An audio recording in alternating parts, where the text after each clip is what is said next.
2 days after the Pahalgam massacre, the line of control which you see right behind me, that's POK, has heated up. I've arrived here at LOC in the Uri sector, the famous Uri sector, because this is one of the many places where Pakistan, using small arms, using machine guns, violated the ceasefire that's been in place between the two countries. Now, this is the Jhelum River that you see flowing here, and along the watershed right here is the line of control. Those houses, that farmland, all of that is POK.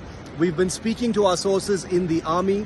They're all obviously on high alert, but until any decisions come in on what action needs to be taken, nothing of course can be speculated or conjectured. But here at LOC Uri, I can tell you there is a tense sort of calm.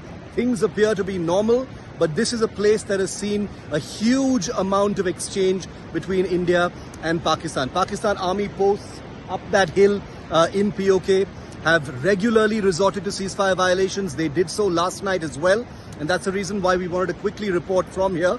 There's a signboard here, in fact, as well, that talks about being under enemy observation, because we're all along the line of control here in the Uri sector. Behind me, just about 500 meters down, is the command post, which was a friendship bridge between Uri and Muzaffarabad. That, of course, is shut in the aftermath of what has happened.